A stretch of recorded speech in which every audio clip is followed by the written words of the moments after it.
fight for the unborn. President Donald Trump announces an executive order on an issue important to the faithful. We're at the White House. A nation says farewell. Thousands pay their respects to Justice Ruth Bader Ginsburg lying in repose at the Supreme Court. Heated debate. Why at least one senator fears some of the judges in consideration to be nominated to the nation's highest court will be attacked for their Catholic faith. And creating the common good. Pope Francis weighs in on the best way to heal an ailing society.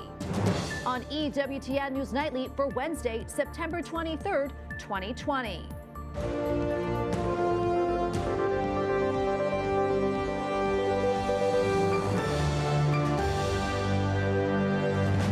Good evening and thanks for joining us tonight. I'm Tracy Sable. President Donald Trump issues an executive order that would require medical care be given to infants who are born alive after failed abortion attempts. Tonight, we hear from an administration official, a deputy assistant to the president who played a key role in writing the pro-life executive order. White House correspondent Owen Jensen reports. Owen.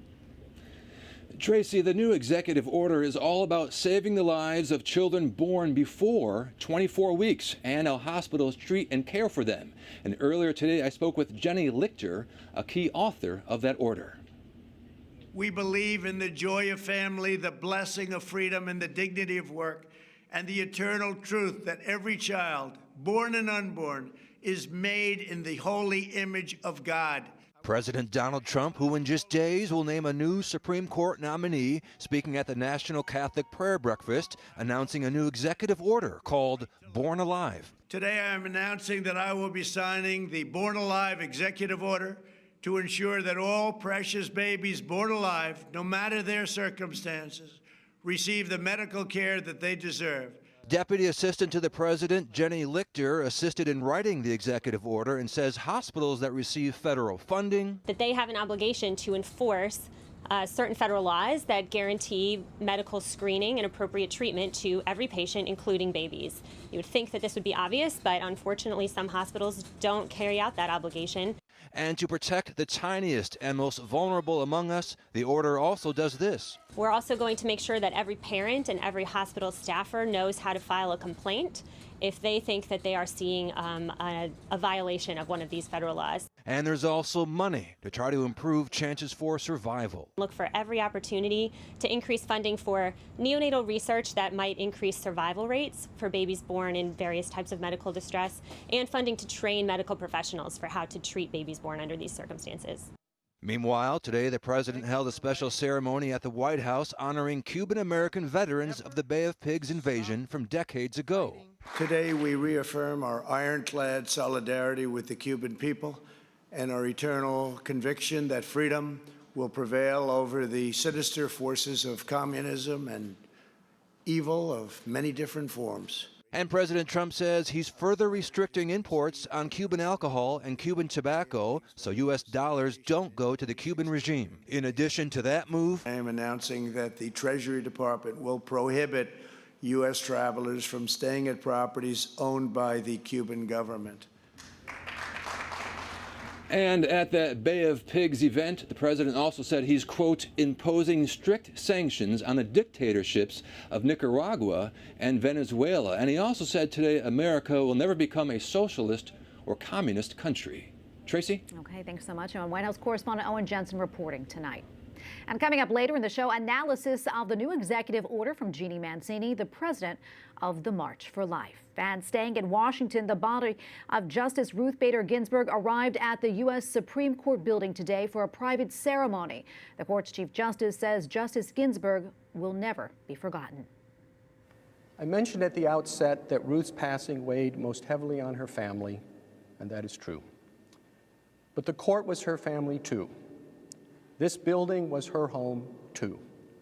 Of course, she will live on in what she did to improve the law and the lives of all of us. And yet, still, Ruth is gone, and we grieve.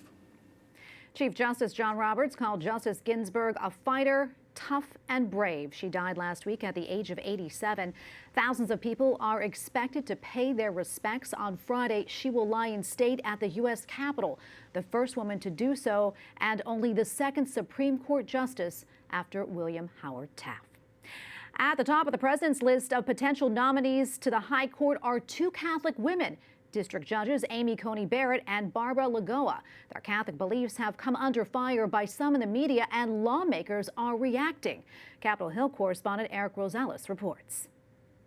Amy Coney Barrett has been at the top of President Trump's list of potential Supreme Court nominees, but some of her critics say that her traditional strong Catholic beliefs don't belong on the High Court. Now, Republican Senator Ben Sasse of Nebraska is defending her against anti-Catholic bigotry.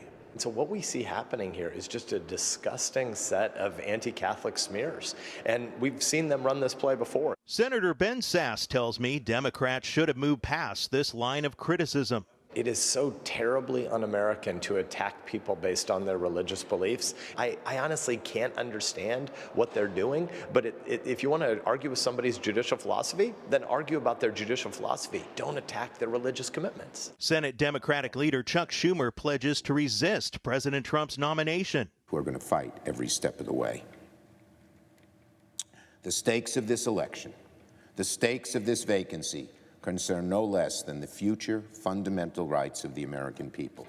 Any Trump nominee must want to strike down Roe v. Wade. Today in the House, Democratic leaders launched a proposal to, in their words, prevent presidential abuses. But House Judiciary Committee Chairman Adam Schiff admitted the wide-ranging package of new and revised bills will have no effect on a timeline to confirm the next U.S. Supreme Court justice. That will be something that the Senate will have to remedy and is beyond the purview of this package. And back in the Senate, Republicans are looking forward to the confirmation process. I have high confidence that the American people are going to be favorably impressed by a faithful constitutionalist nominee, and they'll be proud of the person who becomes the next associate justice on the Supreme Court of the United States. President Trump is expected to make his announcement on Saturday. His advisors say that the president's decision will also be based on whether or not the candidate can handle what is expected to be a fiery confirmation hearing. We'll have to see if faith will play a role in it. At the Capitol, Eric Rosales, EWTN News Nightly. Well, John Malcolm, Vice President of the Institute for Constitutional Government at the Heritage Foundation, joins me now on Skype. John, welcome back. Great to have you on. Before we talk about what happens next, I'd like to get your take on your thoughts on Justice Ruth Bader Ginsburg. Well, she was a towering figure in the law. I mean, she was a distinguished jurist on both the D.C. Circuit Court of Appeals and the Supreme Court. But what really made her a legendary figure in the law are the cases that she fought in the courts when she was working at the ACLU on the Women's Project on behalf of women's rights. She argued 6 cases in front of the Supreme Court, winning 5 of them. They were very seminal cases in terms of establishing the rights of women, and she belongs up there in terms of what she did for the law in that area, in the same pantheon that Thurgood Marshall belongs for what he did for the rights of African Americans.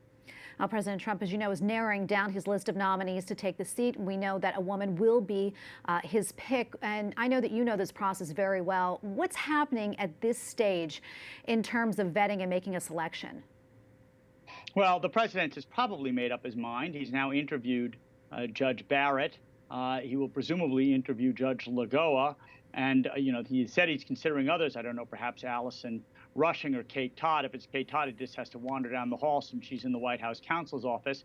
And there are people who are pouring through their record, any judicial opinions that they have made, any articles that they have written, any speeches that they have given, just pouring through their record to find out whether there is anything either disqualifying or something that the nominee will have to be prepared to answer for during a confirmation hearing. You mentioned Judge Barrett and Lagoa. Let's talk about them. They're both sort of the front runners, so to speak. Can you talk a little bit more about Judge Barrett? Sure. She's certainly a distinguished jurist. Amy Coney Barrett went to Notre Dame Law School. She then clerked for Lawrence Silberman on the D.C. Circuit, Antonin Scalia on the Supreme Court. After a brief stint in private practice, in which, among other things, she worked on the Bush v. Gore team, she spent most of her career in the academy, teaching largely at her alma mater of Notre Dame. She published in major law reviews around the country, talking about issues like originalism, textualism, the importance of adhering to and occasionally departing from precedent. She was grilled during her confirmation hearing in 2017, most prominently by Dianne Feinstein, who said, "The dogma lives loudly in you." And she was a pillar of strength and a quintessential example of grace under fire. She's written over 100 opinions since she's been on the Seventh Circuit, many of them outstanding. And I have no doubt that if she's nominated and confirmed, she would be a great Supreme Court justice. What about Judge Lagoa, also a Catholic? What's your take on her? She also has a rather compelling story. She's Cuban-American. She was born the year after her parents fled Fidel Castro's Cuba. Her father said that he gave up on his dream of becoming a lawyer, and obviously his daughter did it. She went to Columbia Law School. She was in private practice for a period of time where, among other things, she represented the Miami family of Elian Gonzalez. She was a federal prosecutor for 3 years before she was appointed to the bench by Governor Jeb Bush. She was appointed to an intermediate appellate court in 2006, so she's been a judge for 14 years. In January 2019, Governor DeSantis elevated her to the Florida Supreme Court, but she wasn't on that court terribly long because President Trump plucked her from the Florida Supreme Court and nominated her to the 11th Circuit, and she was confirmed rather handily, actually, 80-15 in November of last year. The nomination comes just weeks before the presidential election. How much of an influence do you think it will have, if any, on the process? Well, it's certainly been another curveball in a season of curveballs that have been thrown into this election. Obviously, it has galvanized enthusiasm on both sides of the political aisle. It's good for the president in that it is, in addition to the fact that he gets an opportunity to appoint a third justice, it reminds conservatives and his base about one of the greatest parts of his legacy during his first term, which is the role that he's had in appointing constitutionalist judges, not only to the Supreme Court, but to the lower federal courts. The thing that, of course, is unknown is that voting has already started in some states, and that they still have the debates to come. But there is no question that this has energized both parties, and it'll be all about a game of turnout and who gets their base out to vote. Well, John, thanks so much for coming on. We appreciate your time. John Malcolm, Vice President of the Institute for Constitutional Government at the Heritage Foundation. Thanks so much. I'm sure we will speak soon. Good to be with you. And as Owen mentioned earlier, this year's 16th annual National Catholic Prayer Breakfast was held online. It featured speakers from across the country. The U.S. Attorney General William Barr, who is Catholic, received a special award. For more than 15 years now, inspired by St. John Paul II's call for a renewal of Catholic communal and civic spirit, the National Catholic Prayer Breakfast has served as a living testament to the vital role of the Church and its principles in American public life. The Attorney General also quoted George Washington, who understood that religion is at the heart of the American experiment in self-government. Los Angeles Auxiliary Bishop Robert Barrett reflected on Thomas Jefferson's use of the word creator in the Declaration of Independence. Endowed by their creator with certain inalienable rights, God has given these rights to everybody. Mind you, the government does not give them, the state does not give them, the social elite do not offer them to a handful of their privileged friends. No, endowed by their creator. The founder of the Knights of Columbus, the late Father Michael McGivney, was also recognized. 60,000 volunteers from around the world are receiving shots of a possible vaccine for the coronavirus. The study began today. Johnson & Johnson is beginning the huge study to try and prove if a single dose of its vaccine can protect against the virus instead of the normal 2 doses. Other drug companies, including Moderna and Pfizer, are already in final testing stages. Hopes are high that a vaccine will be available by the end of the year. The state of California is easing restrictions in some places as the number of COVID-19 cases continues to drop steadily. 9 counties are clearing the way for businesses to reopen. Officials warn people not to let their guard down. Coming up, new details in the contested presidential election in Belarus, and analysis of a new Vatican document on assisted suicide and euthanasia.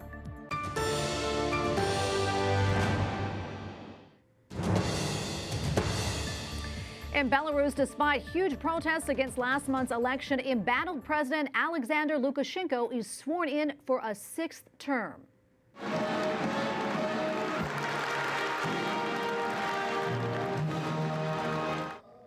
Today's inauguration was held in secret in the capital of Minsk. Lukashenko claims he won 80% of last month's vote, but many European governments have not accepted the election. The United States has criticized the country's brutal crackdown on protesters. In India, at least 33 people were killed after an apartment building collapsed. Video of dramatic rescue shows some of the 20 survivors who were pulled from the rubble. Officials say the building was supposed to be repaired, but the renovations were postponed because of the coronavirus pandemic. As we reported yesterday, the Vatican has released a document reiterating its stance that euthanasia and assisted suicide are intrinsically evil. Pope Francis approved the 45-page document over the summer. It advises the faithful to share the hope of Christ and to accompany those with terminal illnesses. Joining us now to break down the key points of this document is Hannah Brockhouse, senior Rome correspondent for Catholic News Agency. Hannah, welcome back. Always good to see you. So why did the Vatican release this letter now? Well, the CDF in its letter didn't mention specifically why it's releasing the document now. However, it did say that today presents a singular moment when reaffirming church teaching on this topic is necessary. The document addresses a wide range of people, including Catholic priests, Catholic doctors and healthcare workers, those involved in hospice, and those who run and maintain Catholic hospitals. Obviously, the topic of euthanasia and assisted suicide has been in the news a lot in recent years due to countries legalizing it, due as well to some high-profile cases revolving around end-of-life care, both for adults and children. So obviously we can see why this was an important moment for this to be released. And it's not only addressed to those people, but to all Catholics who have a responsibility in this area. Hannah, we know the document reiterates the stance that assisted suicide and euthanasia are intrinsically evil. But what else does it say? Like I said, being addressed to all Catholics, it talks about the importance of spreading Christian hope for those who are in critical illness or the final stages of life. I found this aspect of the document really beautiful, that it doesn't just talk about what is wrong, what is right, clarifying church teaching on this issue, but also about human suffering and pain, and as Catholics, what we believe we're called to do and how we can address that for those who are in deep suffering, in deep pain as they face the end of their lives, that we're called to be at their bedside if we can. We're called to be present to them and to communicate that there is someone who understands what they're going through. There is a person, Jesus Christ, who also suffered. And so it's not about what some people might say assisted suicide is a compassionate answer to the pain that people are going through, whether it's physical, psychological, emotional, spiritual. Instead, as Catholics who oppose euthanasia and assisted suicide, we offer the true solution, the true answer, which might not take away that suffering, but can hopefully help to alleviate a little bit and help people to have hope that their suffering counts for something, and that there is something to look forward to, which is hopefully everlasting life. Hannah, are there any other takeaways from the document that you wish to share? Yes, actually, the document makes a point of reiterating that Catholics and priests, anyone who is dealing with those facing the end of their life, who may be thinking about or may have chosen to take their own life through assisted suicide or through euthanasia, it's very important that we are clear that we do not agree with that choice, that we do not in any way approve of it, and that we shouldn't be present at the moment that that action is taken. However, they did emphasize in the document that we can be and should be there for people facing that in order to help them to change their mind, in order to help them to convert and to hopefully repent of that decision and receive the sacraments. Hannah, thank you so much for your time today and speaking with us. Hannah Brockhouse, Senior Rome Correspondent for Catholic News Agency. Thank you again. Thank you. Up next, Pope Francis gives an assignment to every member of the faithful. We'll explain.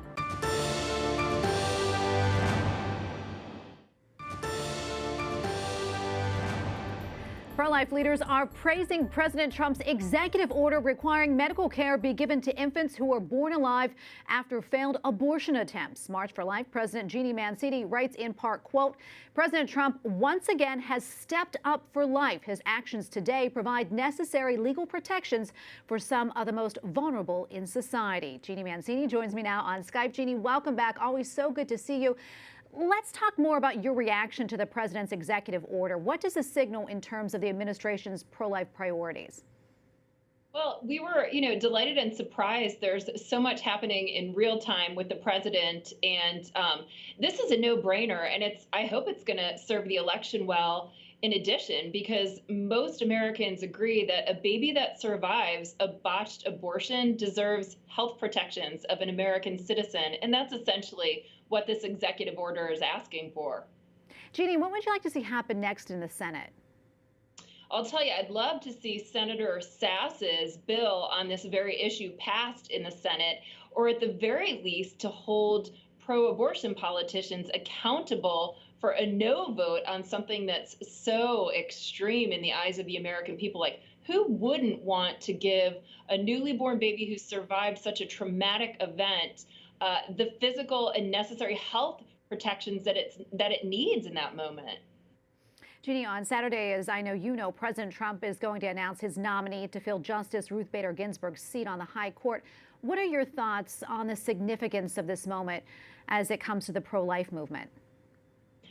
I mean, it's hugely significant. I don't think we can underestimate what this moment means for us. It's a historical moment.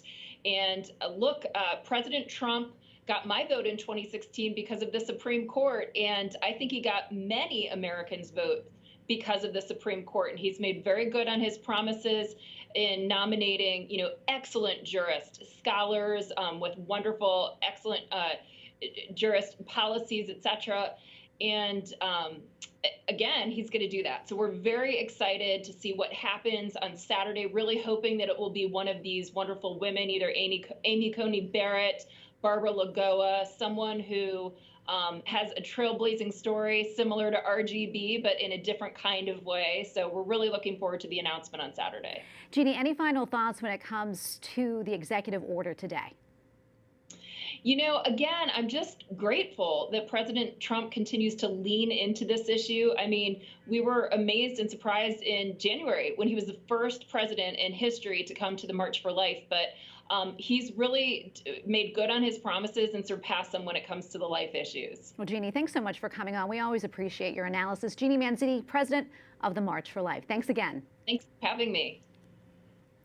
Pope Francis reminds the faithful that each one of us has a role to play in creating a better future. Dall'alto in basso, ma senza ascoltare la saggezza del popolo. At his weekly talk to pilgrims at the Vatican, the Holy Father says everyone should be listened to, those who are at the top and those who are at the bottom, because we all are needed to create a better society. And finally, tonight, a Catholic group is set to present awards to the parishes that found the best ways to reach their flocks during the coronavirus pandemic. The first ever Parish Excellence Awards will rely on nominations from the faithful. Categories include Best Reopened Mass Protocols and Best Broadcast of Religious Services. Winners will be selected by small committees of volunteers and will be announced in November. We thank you for watching tonight. For the entire EWTN News Nightly team, I'm Tracy Sable. Good night and God bless.